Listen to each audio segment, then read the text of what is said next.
So, inaanyahan ko ang lahat na tumayo. Tayo tayong lahat. Yan. Buksan natin ang durungawan ng langit. Open up. Hindi lang durungawan, pati ang pintuan. Open up the gates. Ayan. Open up the gates of heaven. Amen. Palakpakan natin ang malakas ang ating Panginoong Jesus. Amen. Hallelujah.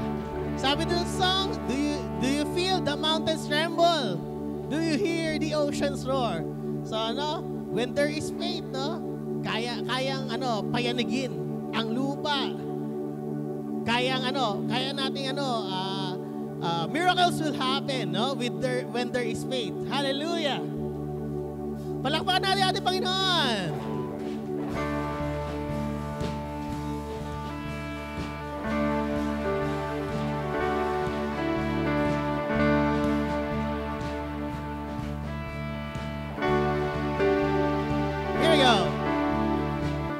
Do you feel the mountains tremble?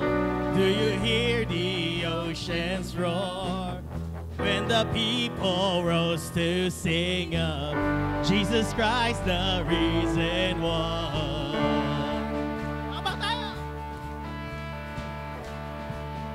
Do you feel the people? Do you feel the people tremble? Do you feel the singer's song? Began to sing of Jesus Christ, the saving one.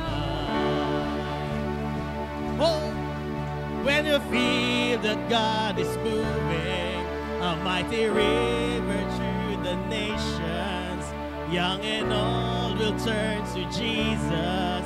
Fling wide, you heavenly gates, prepare the way to the risen one. Open up the gates, open up the doors, and let the music play. Let the streets resound with singing. Songs that give us hope, songs that bring us hope, songs that bring us joy. Dancers who dance upon injustice. Once more, do you feel the mountains tremble? Do you feel the mountains tremble? Do you hear the oceans roar? Do you feel the people sing of Jesus Christ, the living one? Oh, when we feel that God is moving, a mighty river to the nations, and young and old return to Jesus. Fling wide, you heavenly gates. Prepare the way of the risen one. Open up the doors and let the music play. Let the streets resound with singing.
In the rain, I sing in the darkness, I dance in the rain.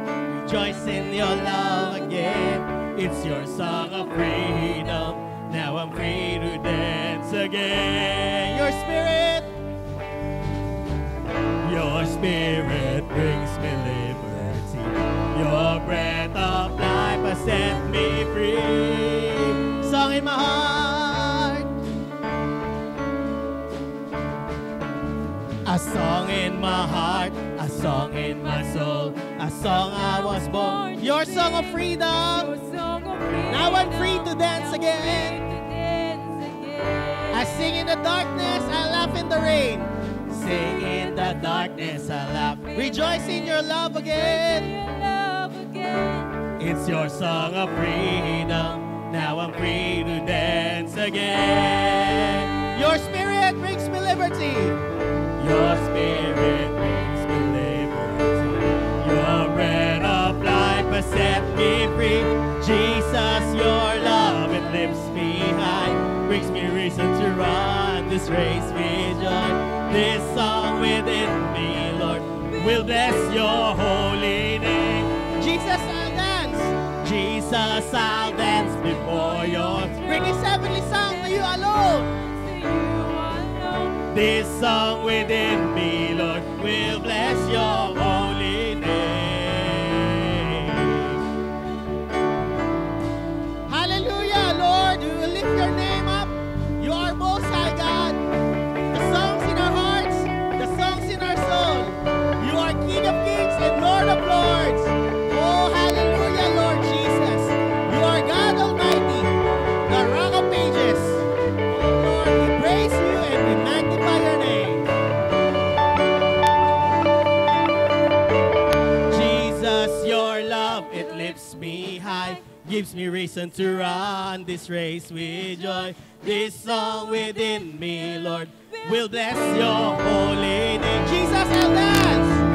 Jesus, I'll dance before your throne. Bring this heavenly sound to you alone. This song within me, Lord, will bless your holy name. Jesus, Jesus, your love, it lifts me high. Gives me reason to run this race with joy. This song within me, Lord, will bless your holy name. I'll dance before the throne. Jesus, I'll dance before your throne. Bring this heavenly sound to you alone. This song within me, Lord, will bless your holy name. Truly, O Lord Jesus, your love, your grace and your mercy and your goodness and your faithfulness is forever and ever. Amen and amen. Hallelujah. Yes, O Lord. Oh, Jesus.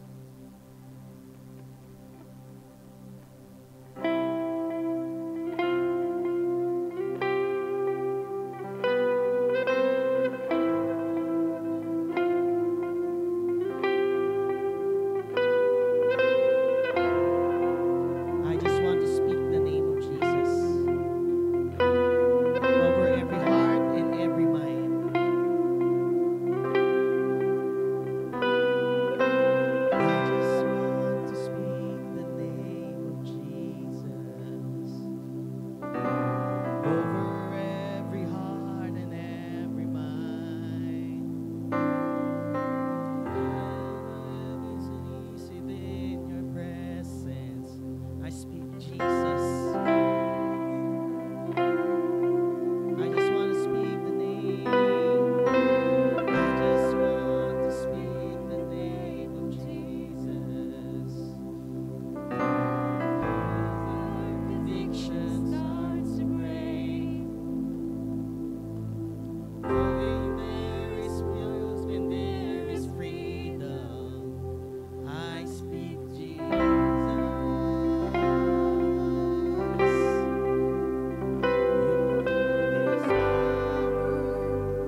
the shadows burn like a fire.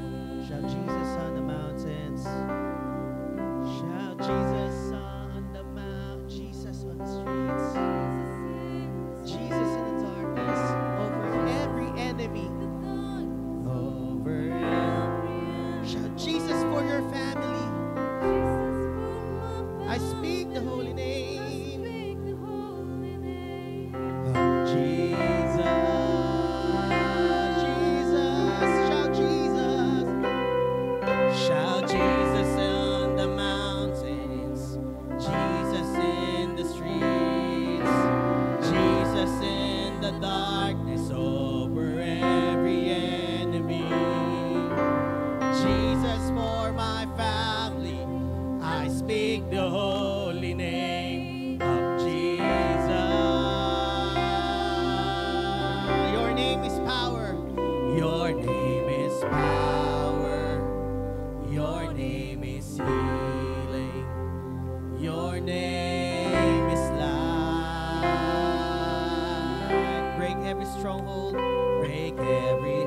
Shine through the shadows. Shine through the shadows. Burn like a fire. God, Jesus, Jesus, you are. Come on, people of God, speak the name of Jesus. Speak the name of Jesus. Jesus, Jesus, oh Lord. Jesus be the center of it all. Jesus be the center of it all. From beginning to the end, it will always be, it's always been you, Jesus. Jesus, Jesus be the center of it all. Jesus be the center of it all. Jesus be the center of it all. Jesus be the center of. From beginning to the end, it will always be to the end. It will always be Jesus. Nothing else matters. Nothing else nothing in this world will do. Nothing in this world will do. Jesus, you're the center. Jesus, you're the center. And everything revolves around you. Everything revolves around Jesus, you. Jesus, you. At the center of it all. Once more. Jesus be the center of it all. Oh, hallelujah. Declare it right now. Jesus be the center of it all. Jesus be the center of it all. Jesus be the center of. From beginning to the end. From beginning. It will always be. It will always be you, Jesus. Nothing else matters. Nothing else matters. Nothing in this world will do. Jesus, you're the center. Jesus, you're the center. And everything revolves around you. Revolves around you. Nothing else matters. Nothing else matters. Nothing in this world will do. Jesus, you're the center. Jesus, you're the center. And everything revolves around you. Jesus. From my heart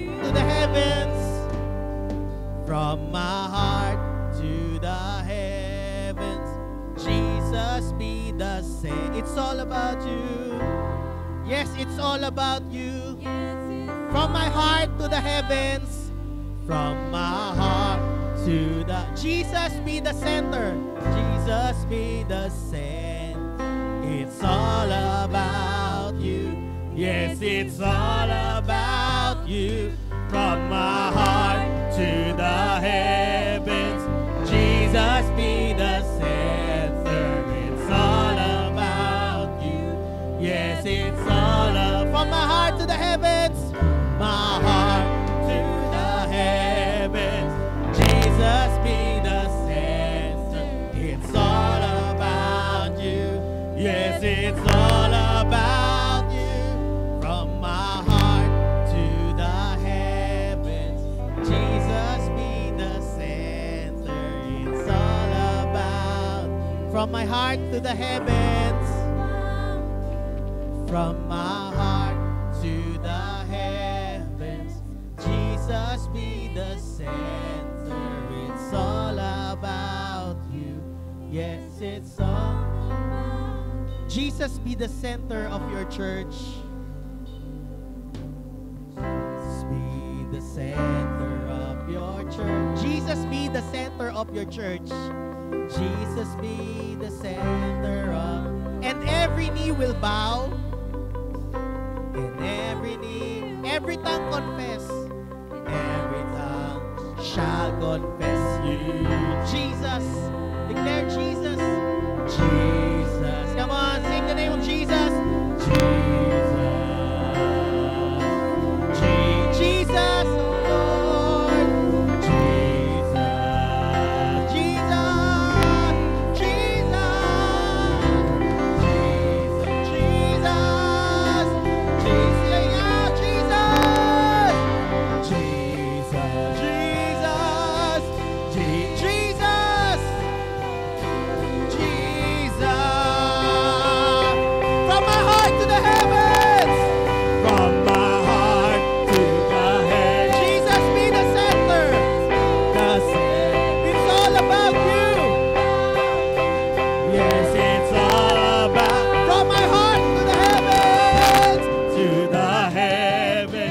Jesus be the center. It's all about you. Yes, it's all about you. From my heart to the heaven. Jesus be the center. It's all about you. Yes, it's from my heart. From my heart to the heaven. Jesus be the center. It's all about you. Yes, it's all from my heart. From my heart to the heavens. Jesus be the center. It's all about you.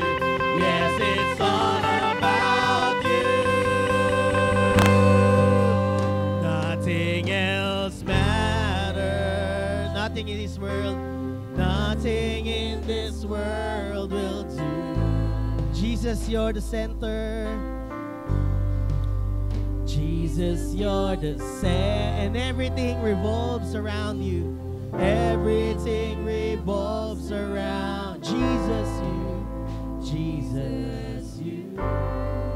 At the center of it all. Jesus, you are the center, oh God. Oh Lord, you are God and King. Oh Jesus.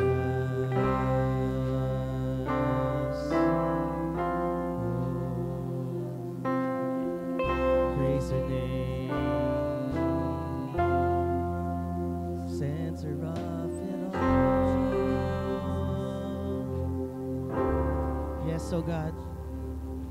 Praise your name, Jesus. Yes, oh Lord.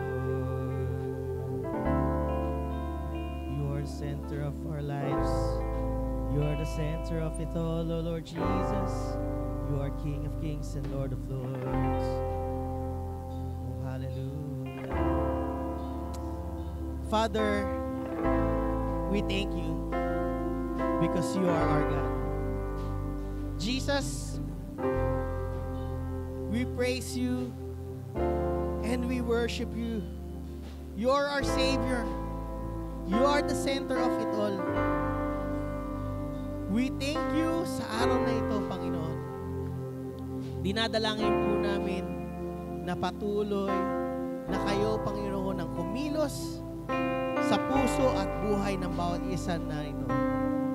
Maging dun sa mga tao na parating pa lang, dinadalangin po namin na ang inyong pag-iingat at ang inyong paggabay. Dinadalangin po namin na maging sensitive kami sa presence ng iyong Holy Spirit, sa inyong message, sa word nyo, Panginoon. Open our ears, O God, as we hear your word. Open our hearts and our minds, O God, as we receive. We pray, O God, na kayo, O Diyos, ang patuloy na mangusap sa bawat isa. As we meditate on your word, as we read and as we hear your word, speak unto us, O God. We pray, O God, for your Holy Spirit to indwell everyone. Hayaan niyo po patuloy na lukubang kami ng iyong banal na Espiritu Santo at dinadalangin po namin na kami, O Diyos, ay patuloy na makipisan sa inyo sa lahat ng pagkakataon. Ang lahat ng katagumpayan, ang pasasalamat, O God, at ang pagdakila ay sa inyo. Maraming salamat po. Ito po ang aming sango at dalangin sa matamis sa pangalan ng aming Panginoong Hesus. Ang lahat ay magsabi ng Amen at Amen.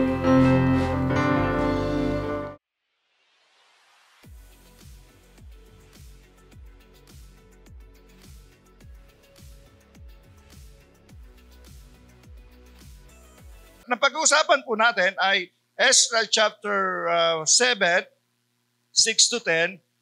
Ang word na ginamit ko ay determine. Kasi yun po yung team na ginamit ko doon. Pero team lang ang kukunin ko, hindi po yung last lesson. Determine. Ang ibig po palang sabihin ng determine, sabi determine for doing God's will. Yan po yung ating team ngayon. Determine for doing God's will. Ang ibig po sabihin ng determine ay firm. A firm determination to decide o to do. Ito po ay, ang sabi dito, actually pag tinignan pa, ang ibig sabihin nito ay strong-minded o single-minded o untiring, unwavering to decide and to do yung mga bagay na ipinagagawa sa atin ng Panginoon. So sabi dito, we must firm o determine sa paggawa natin sa ubasan ng Panginoon. It is a decision. Ang word po na determine ay ito po ay hindi po ito suggestion, but it is a command from the Lord. We must do, we must determine to do kung ano yung ipinagagawa ng Diyos sa atin. Sabi nga, we are all mandated to do God's will. Di ba? Mandated po yan. Hindi po ito suggestion. Pag nagbabasa tayo ng Biblia, tingnan po natin kung ito ba ay command, ano? Kung ito ba ay, ano ba ang pinatutungkulan nito? So, ang sabi dito sa Biblia, tingnan niyo po yung ating sulat ni, ito'y kaunting, kaunti itong paalaala. Tingnan po natin. Chapter 7, verse 6 to 10, babasahin ko po bibilisan ko lang po, 4 verses lang naman to. 5.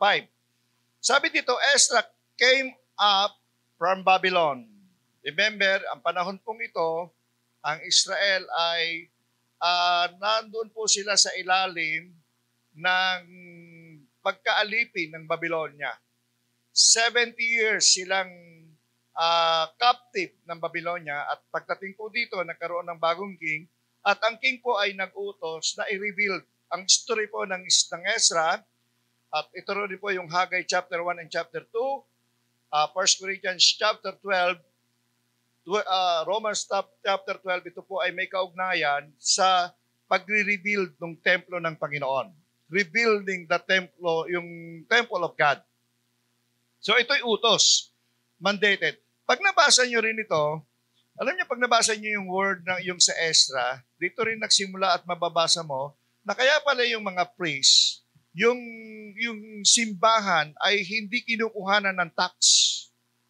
Sabi ng hari, yung mga priests, Mga prophets, huwag niyong kukunan ng tax sila. Tax free yan. O yung simbahan, tax free yan.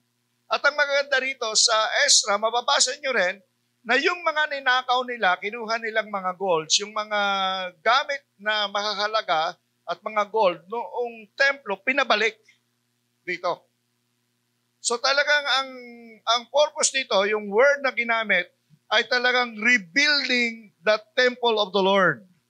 Sa Haggai chapter 1, nakalagay doon, kahit kumain kayo, hindi kayo mabubusog. Kahit magdamit kayo, mananatili pa rin kayong magiginawin pa rin kayo. O lahat ng gagawin nyo, curse sa kanila dahil sabi niya, ang gaganda ng mga bahay nyo, ang gaganda ng tinutuluyan nyo, pero pinabayaan nyo yung tahanan ng Panginoon, kaya nagalit ang Panginoon sa kanila. So yan po yan, ha? So yan po yung, kinukwento ko lang po yung background para makita nyo po yung overview ng pag-uusapan natin. Anyway, mabilis lang po ito. Sabi dito, and he was a teacher, pakinggan nyo ito, he was a teacher well-versed in the law of Moses. Ezra was a priest po siya rito, which the Lord, the God of Israel, had given. The king had granted him everything he asked, for the hand of the Lord, his God, was on him. Ang ganda, no? Because the hand of the Lord was, sabi dito, on him, na kay Ezra. Parang yung biyaya, yung blessing ng Panginoon, nasa kanya. Kasi siya ay pagdating, ang isang gusto ko dito, he was a teacher and well-versed. Well-versed.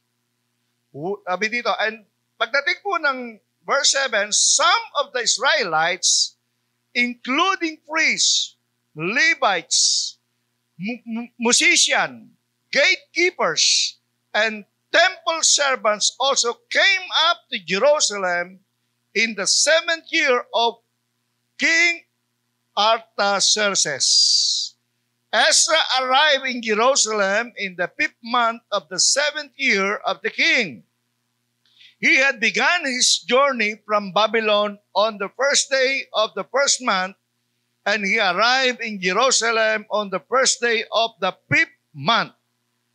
For the gracious hand of his God was on him. Maganda ito.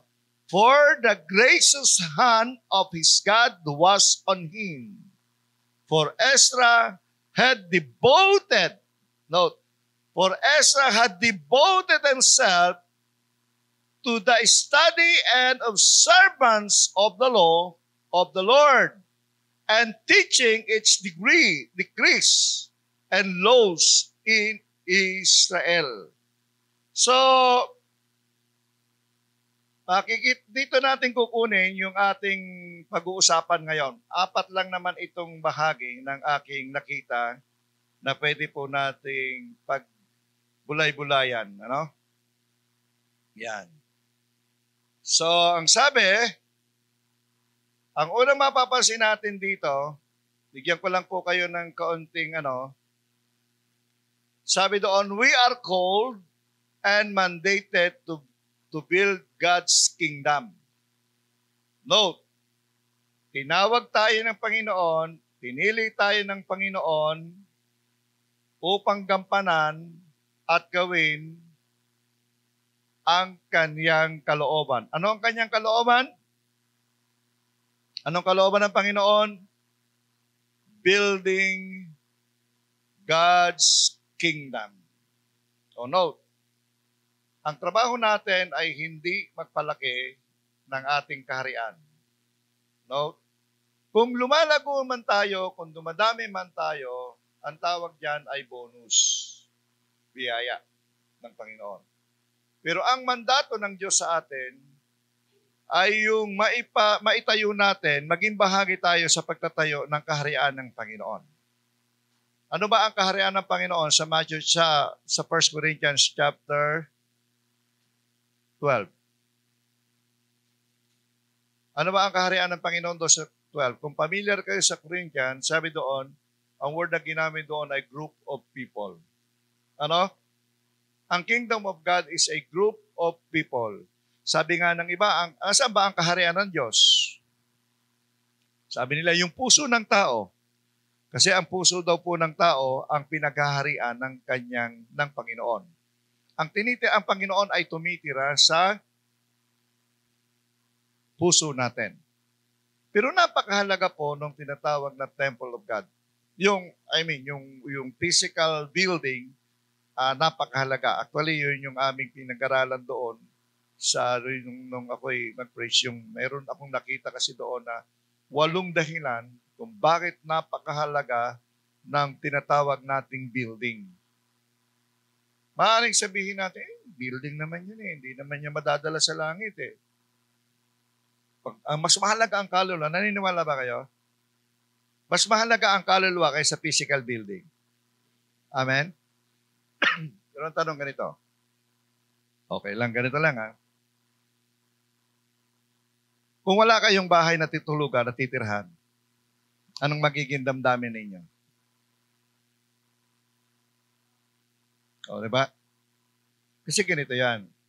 Nakita ko lang po dito na kung napakahalaga, sabi nito, kung pinahahalagahan natin, sabi nga dapat pahalagahan natin, ano ba magandang word? Dapat matutuhan nating pahalagahan yung templo ng Panginoon, kagaya ng pagpapahalaga kung anong merong tayong tinitirahan. Amen ba? Ang bawat isa sa atin, nagsisikap tayo at gusto natin meron tayong isang maayos na tirahan. Amen ba? Ganun din sa pagtatayo ng kaharian ng Panginoon. Kasi sabihin man natin, ano man sabihin natin, naging scapegoat na natin na ang templo, pag dumating si Kristo, hindi naman natin madadala, pero napakahalaga pa rin to. Para bang nag-alaga ka ng isda pero wala kang fish pan. Hello? Tama ba? Pwede ka ba mag-alaga ng isda na wala kang fish pan? O kaya wala kang tinatawag na aquarium? Diba? Ganon din po ang kahalagahan natin. Sa pagtatayo ng Kingdom of God. Number 1, ito. Ito yung unang calling sa atin. Una, ay kita natin sa verse 10, 7 verse 10. We must devote ourselves to reading and observing God's Word. O yung sharing it. Ano? We must devote ourselves to reading and observing God's Word and sharing it. Yan. Diba? So, wala akong monitor dito. Nando sa likod nagkaroon lang po ng konting technical problem, yung connection. Okay. Devote ourselves. Verse 10 yan. And reading and observing. Pag sinabi mo pong reading, ang ibig po niyang sabihin, ang ibig po sabihin ng reading dito, hindi mo lang basta binabasa. You have to study. Amen? Inaaral mo. Tama ba? At pag sinabi mong observing, ang ibig pong sabihin ng word observing, doing. Ginagawa mo. So, ang salita ng Diyos ay binabasa mo at pinag-aaralan at ginagawa mo. Inilalagay mo sa puso at isinasakatuparan mo. At sabi niyan, observing God's Word. At siyempre, huwag niyo pong kalimutan yung word na share it. Sharing. Yung nabasa mo o yung pinag-aralan mo, yung ginagawa mo, dapat matutuhan nating ibahagi. Ang pag-aaral po ng salita ng Diyos, walang katapusan. Ang katapusan po nito pag dumating na si Kristo. Amen ba? Huwag kang titigil mag-aaral, magbula ka, bata ka pa kahit no. Ang isang tao dapat hindi ka tumitigil nag-aaral hanggang nabubuhay ka. Tama ba? Huwag kang titigil magbasa, huwag kang titigil mag-aral kung ayaw mo magkaroon ka ng Alzheimer. Kailangan gumagana ang utak mo Tama ba? So, continuous reading, continuous studying, continuous doing, and continuous din yung ating pagbabahagi ng salita ng Diyos. wala kang isi-share, wala kang ituturo kung wala kang alam, sapagkat hindi mo kayang ibigay ang isang bagay na wala ka. Amen ba? Kung ano lang yung meron ka, kung ano lang yung alam mo, yun lang ang pwede mong ibahagi. Kaya kailangan tuloy-tuloy ang isang pag-aaral. So, yun ang ginawa ni Ezra. Di ba? Pag pinag-aralan niyo po ang buhay ni Ezra, yun yung kanyang naging halimbawa sa atin. Tuloy-tuloy na pag-aaral ng salita ng Diyos, tuloy-tuloy na pag-aaral yung ating ginagawa para maibahagi natin ang ating Panginoon. At ang ating mga magagandang karanasan ng kaligtasan, maranasan din ng marami pang mga tao. Amen? So, hindi natin kinatatamaran. Sabi ko nga sa pagiging isang tunay na mananampalataya, walang retirement. Halimbawa ako po, malapit ako mag-retired. Pero ang i-retired ko lang, office. Tama ba? Sa office lang ako magre-retired.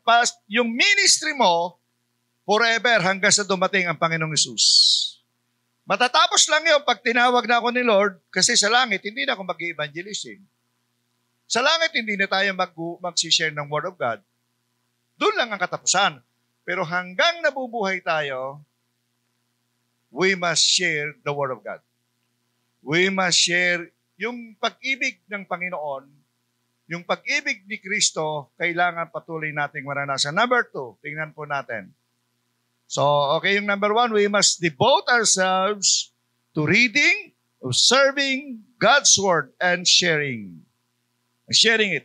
Number 2, makikita niyo yan sa verse 6 to 10. Sabi dito sa chapter 7 pa rin yan, 6 to 10. Sabi doon, we must note, ito ang pangalawang, tingnan nyo.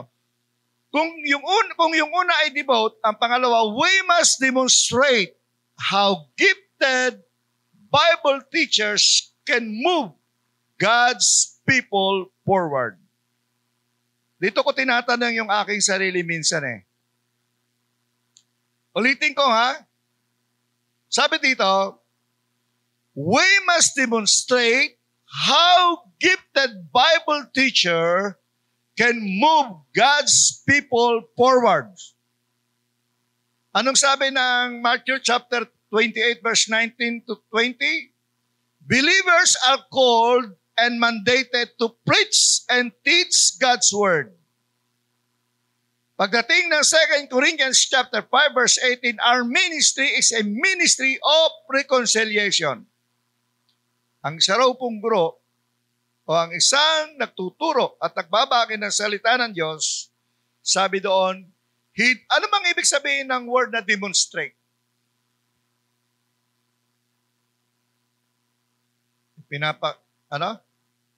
Pinapakita? Ibig sabihin ay nagiging example ka? Sabi nga, dinidemonstrate mo? At ang word dito ginamit ang maganda yun we must demonstrate how gifted a Bible teacher can move God's people forward. Note, ang lahat daw pong Bible teacher o nagsishare ng Word of God, okay, ang principles natin dyan, sa atin, sabi nga doon, every believer is a leader. Amen? Every believer is a teacher of the Word. Amen? Every believer is a preacher. Tama ba? And every believer is a pastor, prophets, evangelists, disciples, or teachers. Lahat, di ba? Kasi sa ayaw man natin siya gusto, minsan ginagampanan natin yung lahat, hindi lang natin namamalayan. Tama ba? Kasi pag sinabi mong nag-aalaga ka ng mga tao, discipleship ang tawag. Ano bang alam niyo ba kung anong ibig sabihin ng word na discipleship? Ito, ilang pastor yung tinanong ko dito Alam mo yun kung ano yung ibig sabihin ng word na discipleship? O, sige. Bibigyan ni Ate Tere ng chocolate yung mga kasagot.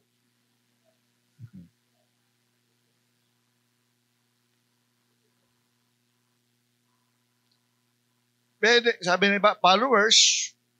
Pwede. Ano pa? Gabay?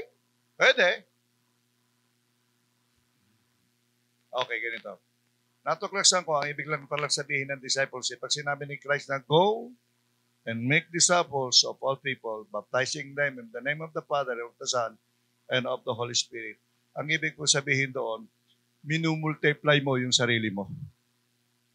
When Christ, when He disciples yung 12, He multiply yung sarili niya doon sa 12. Amen ba? Minumultiply mo yung sarili mo. Kasi kung anong meron ka, tinuturo mo, ibinabahagi mo, at nagiging kagaya ka, ini-imitate mo siya di ba? Nagiging imitators ka. Amen? At kapag na-imitate mo, ibig sabihin, kung ang disciple mo ay nakakapag-preach, then you can preach. No, ito, tingnan nyo. Obserbahan nyo ito. Kung ano yung pastor, kung ano yung pastor sa isang church, yun ang nagiging atmosphere ng simbahan. Napansin nyo yun? Di ba? Kasi ganun nila namumultiply. Kaya nga sabi dyan, sabi ng Biblia, we demonstrate. Parang ipinakikita mo, dinidisciple mo, ipinakikita mo, at ito yung tanong ko sa aking sarili. At hindi ko kayang sagutin. Bakit? Kasi ang isa raw magaling at mahusay na Bible teacher, sabi doon, namumove niya yung tao na gawin yung sinasabi mo. Halimbawa, pag sinabi ng isang teacher go, yung tinuturuan niya nagugo. Tama? O halimbawa, ang teacher, yung mga guro natin, kapag nagtuturo sila, kung ano yung itinuturo ng mga guro natin, lalo na pagdating sa kagandahan, nakikita natin ang mga estudyante sumusunod, natututo sila. Kasi ginagawa nila. Tama ba yon? Tama? Na imumove nila, na pagagalaw nila yung mga taong ito doon sa pamamagitan ng kanilang magandang katuruan. Tama? Kaya nga sabi ko, ano kaya ako? Powerful teacher kaya ako? Yung kaya nga aking sinasabi at nagagawa kayo ng tao, sinusunod kaya nila? Pag sinabing go, go. Pag sabing wag, wag. Pag sabi stop, stop ka. O pag sabi kang go, namaya na po, nagagawin pa ako eh. Okay. Sino rito yung nanay? Ito ngayon, ang hirap ito eh. Masyadong mahirap talaga itong panahon natin ito eh. Okay. Sa bahay ninyo, ilan dito ang bahay na walang cellphone? Tablet, cellphone, o any gadgets? Meron ba? Okay. Hindi nyo napansin sa bahay ninyo, kahit magkakasama kayo sa isang salas, kanya-kanya may hawak kayong cellphone o gadget. Minsan nga nakakaroon ng family reunion, pero makikita mo, meron nga akong pinicturean dati, yung anak ko, mga pamangkin ni Mrs. Parang meron kaming gathering reunion noon. Tapos pinicturean ko, lahat na magpipisan, may cellphone. Pinicturean ko sila eh. Sabi ko, how come na nagsama-sama, nakita-kita at nagre-reunion para lang mag-cellphone ng kanya-kanya? So healthy ba ba? Minsan hindi na. Hindi na, di ba? Nakapasinin nyo yun. Ito ang matindi nito. Pag sinabi ng nanay, nak, maghugas ka ng pinggan, mamaya na po. O, di ba?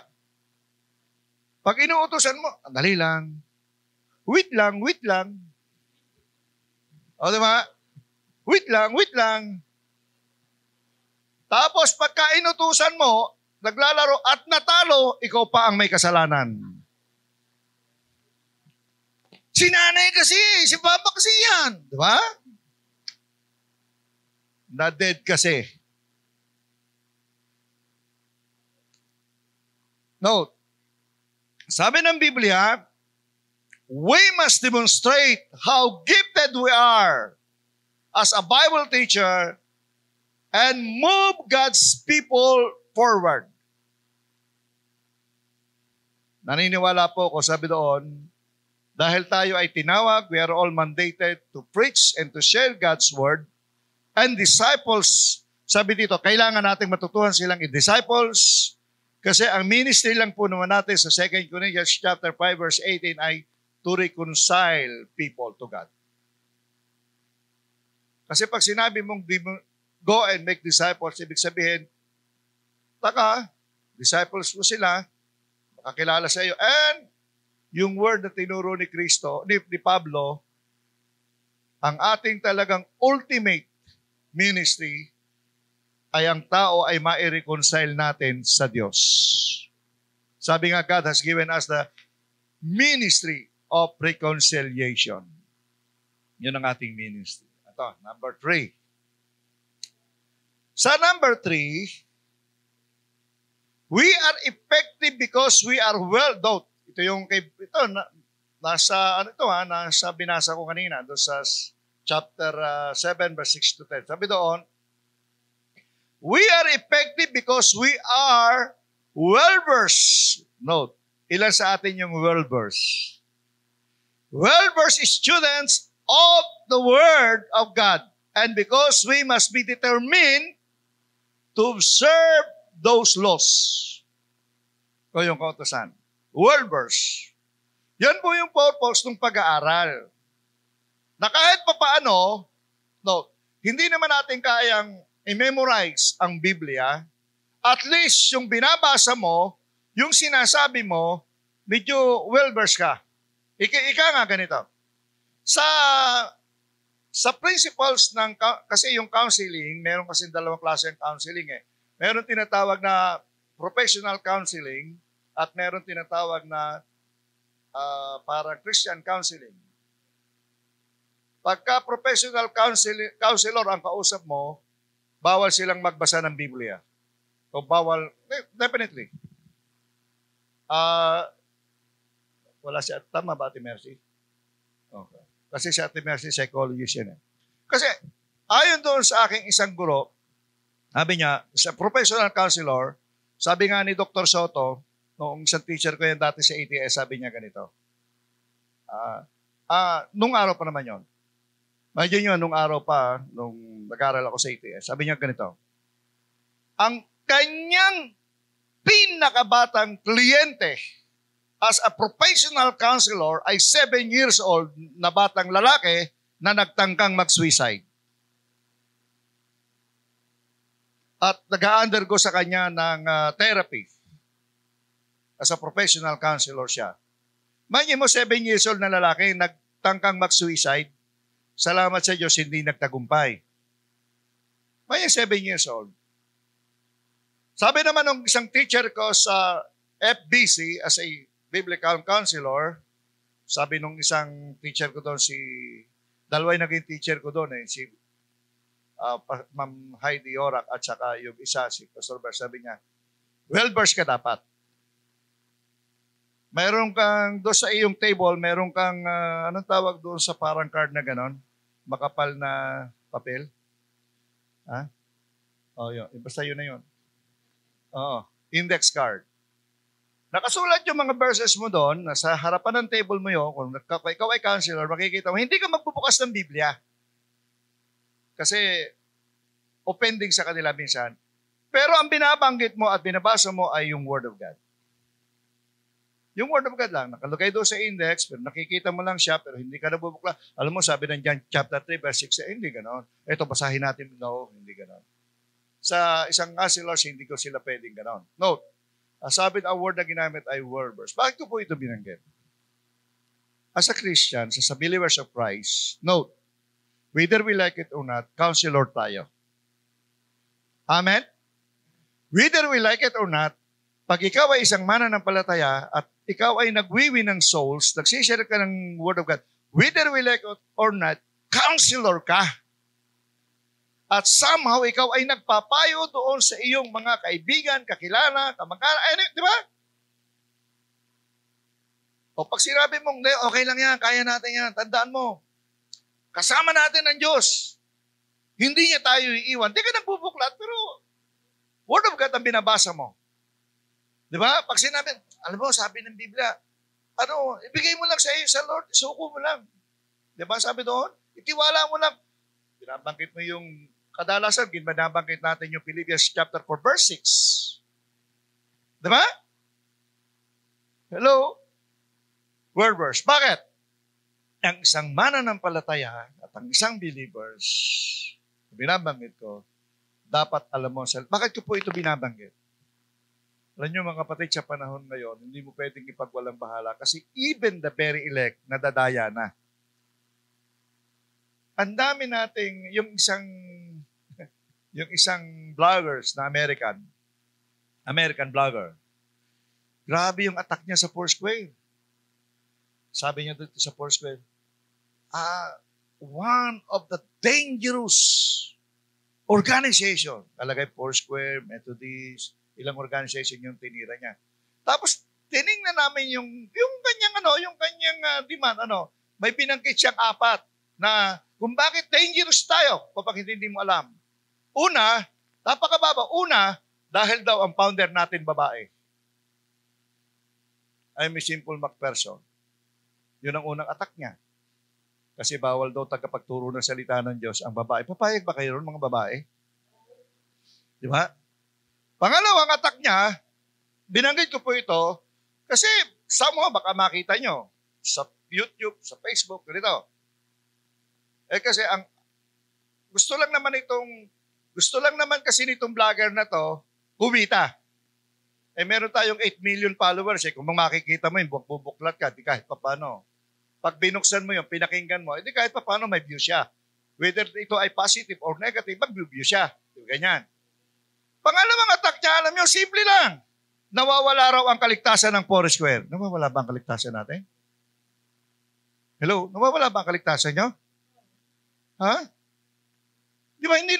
Hello? Nawawala ba? O yun yung pangalawang attack niya. Nawawala raw. Note, ilang beses ko nang inulit ito, hindi nawawala ang kaligtasan. Hindi nawawala si Kristo. Hindi tayo iniiwan ng Diyos. Ang Panginoon forever kasama tayo. Amen? Pero ibang usapan kapag ikaw ang umalis. Amen? Ibang usapan kapag ikaw ang lumayo at tumalikod sa Diyos. Ang Diyos hindi tumatalikod sa atin kahit kailan. Hindi ka iiwan. Ang Diyos, sabi nga, kahit pag humawa ka sa kamay ng Panginoon, parang ganito, pag humawa ka sa kamay ng Panginoon, kahit bumitaw ka, hawak ka pa rin ng Diyos. Pero iba ang usapan kapag sinabi mong hindi na kita kailangan, Lord. Ibang usapan kapag tinalikuran mo siya at itinakwil mo siya. Ang word na ginamit doon ay apostasy. Hindi mo na kailangan. Pero hanggat ang Panginoon, nasa puso mo't na andyan, no, hindi po nawawala ang kaligtasan. Tayo lang ang umalis. Amen? Malinaw yun, ha? But, ang salvation po ay hindi lisensya para magkasala tayo. At para mamuhay tayo sa kasalanan. Yun lang. Hello? Yes, you're saved. You're forgiven. Dahil sa habag at biyaya ng Diyos, but your forgiveness is not a license to sin. Hello? Yeah, hindi ko kaway ligtas at kaway pinatawadan ng Diyos ay forever, ibig sabihin, hindi ka lisensyado para hindi ka na magkasala o gumawa ng kasalanan. Somehow nakakagawa tayo ng kasalanan sa sinasadya at sa hindi natin. Meron na ba ritong hindi nakakasala?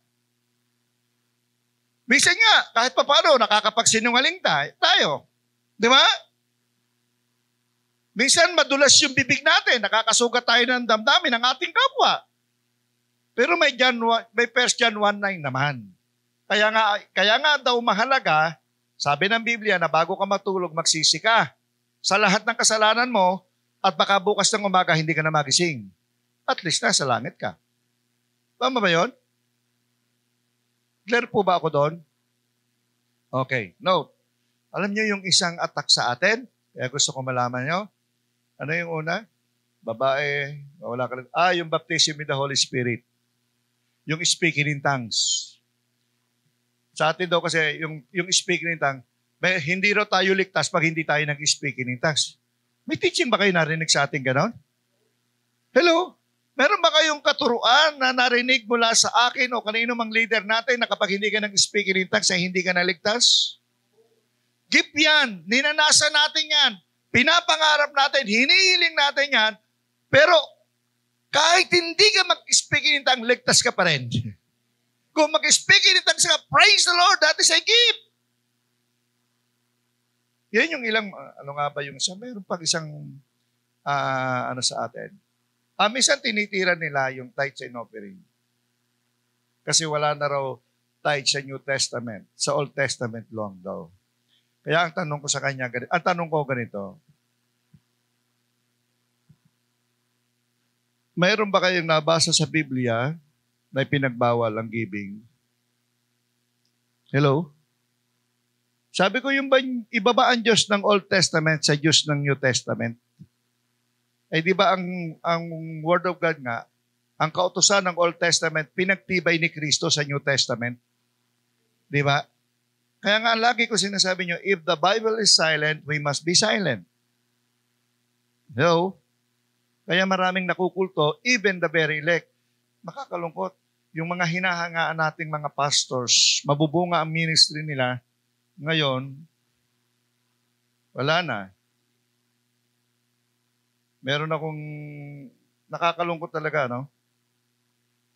Nawala itong aking... bakit nawala itong aking... Hello? Yun. Nakakalungkot, ano? May mga kaibigan akong pastor, mga kapatid. Close sa akin, pero ngayon, ang turo nila, wala nang impyerno. At lahat ng tao ligtas. At ang maganda nito, sila nagpipreach sa demonyo. Kasi love your enemy. Sabi, love your enemy. Ay hindi mo naman enemy yung kapitbahay mo, hindi mo naman enemy. Kasi nga, lahat tayo, magkakapatid, sa mata ng Diyos, mahal niya tayo at hindi tayo magkakaaway. Di ba? Sabi ko, sinong kaaway mo? Ang demonyo. Kaya nagpipreach sila sa demonyo. Kasi wala na raw impyerno. Imaginein mo. We must be careful sa pagbabasa at pag-aaral ng salita ng Diyos. Kaya po mahalaga na nag-aaral tayo at nagtuturo tayo. Kaya kung minsan ang pagtuturo ko, medyo ginagawa ko ng ganito. Bakit ho? Kasi nga, kahit kami po, nag-uusap-usap kaming mga pastor na talaga dapat, sabi nga, ito na po yung panahon na namnamin natin yung, kung ano yung ating pinaniniwalaan. Kaya nga meron tayong tinatawag na 22 tenets. Ibig sabihin yung ating doctrines and beliefs. At sa lahat ng 22 tenets na yan, wala po diyang extreme. Ano wala diyang extreme? Ang paborito ko sa 22 tenets, sino nakaka-memorize ng 22 tenets? Wala? O sige, sa susunod yung nakaka-memorize niyan, bibigyan natin ng premyo. Ano? Ang sabi ko nga, nagbibiruan kami last sa Friday, nag-meeting kami. Isa sa aming pinag-usapan yan, 22 tenets. Sabi ko nga, ang paborito ko sa 22 tenets, yung doctrine ng moderation. Kasi yung ibig sabihin, pag sinabi mong moderate ka, yun yung nagbabalan sa lahat. Hindi tayo, meron tayong extreme na turo. Pasensya na. Meron. Ano yung extreme? Ang aking extreme, personal ko po ito, ewan ko kung sasama kayo. Hindi ko sinasabing gawin nyo to. Kasi ito'y wala sa tenets natin. Pero ito yung aking extreme. Ano yung extreme ko? Kasi naniniwala po ako na si Kristo lang ang tagapagligtas. Amen? Yun lang. Extreme ako doon. Pag sinabing salvation o Savior, ako naniniwala ako si Kristo lang. Kasi walang makapupunta sa Ama kung hindi sa pamamagitan ni Kristo. Amen? Yun lang. Doon ako extreme. Na si Kristo lang ang daan ng kaligtasan. He is the only Savior. Sabi nga, Savior, Baptizer, Healer, and Coming King. Yan. Wala na yung display natin dito eh. Okay. Note, last na ito. Extra pa rin ito, chapter 7 pa rin, we taught through both speaking and example. Like Ezra, we are determined to study and obey God's word. Yan. Ito po yung pinakamabigat sa apat.